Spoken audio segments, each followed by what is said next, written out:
We weren't supposed to be in lockdown that day. There was no drill schedule, no warning from the office.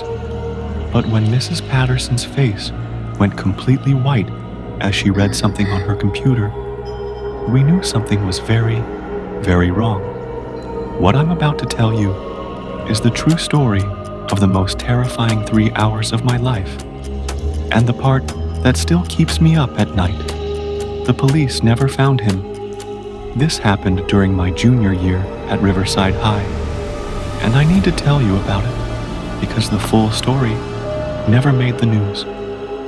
It was a Wednesday in March, about 1:45 p.m. I remember because I was in AP History, third period after lunch, and I was watching the clock, counting down to when I could leave for my orthodontist appointment at 2:30. The classroom was on the second floor, east wing, with these big windows that looked out over the parking lot and the woods behind the school. Important detail. Keep that in mind.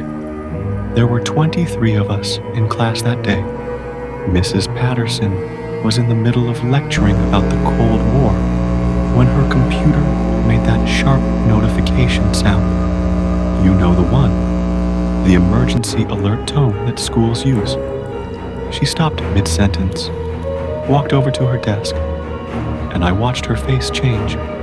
Not scared at first, confused, then concerned, then something else entirely. She clicked her mouse a few times, reading something we couldn't see. That's when she did something I'd never seen a teacher do before. She locked the door without saying a word. Not the "we're doing a drill" kind of lock. She moved fast, locked it, then immediately started closing all the blinds. The fluorescent ones on the windows, the curtain over the door window, everything. Someone asked, "Mrs. Patterson, what's going on?" She held up one finger, the universal wait signal, but her hand was shaking. Then her phone rang, the classroom landline. She answered it, and all she said was, "Yes, understood, we're secure," and hung up. That's when the announcement came over the PA system. "Teachers and students, we are now in a hard lockdown. This is not a drill. Lock all doors immediately. Turn off all light. Move away from windows and doors. Remain silent. Do not open your door for anyone unless you can verify they are law enforcement." The way the principal's voice cracked on that last sentence, we knew this was real. But here's the thing nobody understood yet. The threat wasn't coming from outside the school. It was already inside. Mrs. Patterson whispered, "Everyone, away from the windows. Now, move to that corner." She pointed to the back corner, furthest from the door and window. We all scrambled. Some people grabbed their backpacks. 23 teenagers and one teacher pressed against the wall. Mrs. Patterson turned off the light. The room went silent, except for breathing. Then Jessica started crying. Her boyfriend put his arm around her and whispered, "It's probably nothing, just a precaution." But we all knew it wasn't nothing. You don't do a surprise hard lockdown for nothing. Mrs. Patterson had her phone out, texting rapidly. Later I found out she was in a group chat with other teachers trying to figure out what was happening. And here's what she learned. Someone had called 911 from inside the school, saying they saw a man in the building who didn't belong there. A man in dark clothing, carrying something. And I'm going to be honest with you, the word they used was weapon. But it gets worse. When school security went to check the cameras, they found that someone had spray painted over the lens of the camera at the east entrance, our entrance, the one closest to where we were, and the door was propped open with a rock. Someone had planned to get in. We'd been locked down for about 45 minutes when we heard it. Footsteps in the hallway, slow, deliberate, walking, then stopping, walking, then stopping. Mrs. Patterson's eyes went wide. She put her finger to her lips. We were already silent, but somehow we got more silent. People were holding their breath. The footsteps got closer, and then they stopped right outside our door. I swear to you, We watched the door handle move, just slightly, like someone was testing it. Then nothing. Silence. For what felt like 5 minutes, but was probably 30 seconds. Then the footsteps continued down the hall, walking away. But here's the detail that still haunts me, and why I know this wasn't just a teacher or a cop checking rooms. Every few doors, we heard them try the handle, not knock, not announce themselves, just quietly try to see if the door was unlocked. If you were law enforcement clearing a building, you'd announce yourself, you'd knock, you'd identify yourself as police. This person was looking for an unlocked door. They were looking for an easy target. That's when we heard the screaming. It came from downstairs. A girl screaming, "Help! Somebody help!" Then running. Lots of running, multiple footsteps, fast and heavy. Then shouting, male voices.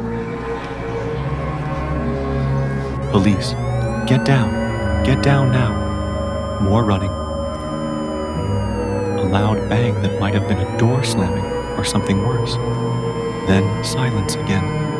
Mrs. Patterson was on her phone, reading something, and tears started running down her face. That scared me more than anything else had. She looked up at us and whispered, "They got him. You're safe. They got him." But we didn't move. We couldn't. We were frozen. 20 minutes after that, 2 police officers opened our door and led us downstairs and out to the football field, where they were gathering everyone. Here's what we found out later. Some from the news, some from rumors that were probably true. A former student, someone who'd been expelled 2 years earlier for threatening a teacher, had come back to the school with a knife and a list, a literal list, of names of people he blamed for getting expelled. He'd propped open the east entrance during lunch when lots of people were coming and going. Nobody noticed. He'd spray painted the camera the night before. The girl who screamed, she was in the bathroom and saw him in the hallway through the door window. He saw her see him. She ran into a classroom, Mr. Chen's room, and they locked the door just in time. The police caught him trying doors in the language arts wing. When they confronted him, he ran. They tackled him before he could get into any classroom. The knife was real. The list was real. 5 names were on it. 3 of those people were in school that day. But here's the part that keeps me up at night. The part I mentioned at the beginning. Our door handle. The one we watched turn. The one we watched someone test. When the police were interviewing everyone and checking which rooms the guy had tried to enter, we told them about our door. Mrs. Patterson confirmed it. The officers looked at each other with this weird expression. Finally, one of them said, "That's impossible." We arrested him on the 1st floor, in the West Wing. He never made it to the 2nd floor. We have his whole path on the cameras that weren't covered. We asked them to check the footage. They did. No one appeared on the 2nd floor East Wing cameras during the lockdown. No one tried our door. The hallway was empty. So, I've spent the last 2 years trying to figure out who tried our door that day. Who walked those hallways, testing locks? Who was looking for an unlocked door? Because it wasn't the guy they arrested. He was on the opposite side of the building the whole time, which means someone else was up there with us, and the police never found them. And to this day, nobody can explain who it was. I transferred schools the next year. So did 8 other people from that classroom. We never talked about it, but we all knew why. Sometimes, the scariest part isn't what happens, it's what almost happened and what you can't explain. That's my story. Real, true, and still unexplained. If you've ever experienced something similar or have theories about what I heard that day, leave a comment below. And if you want to hear more true stories like this, make sure you're subscribed with notifications on. Thanks for watching. Stay safe out there and always, always lock your doors.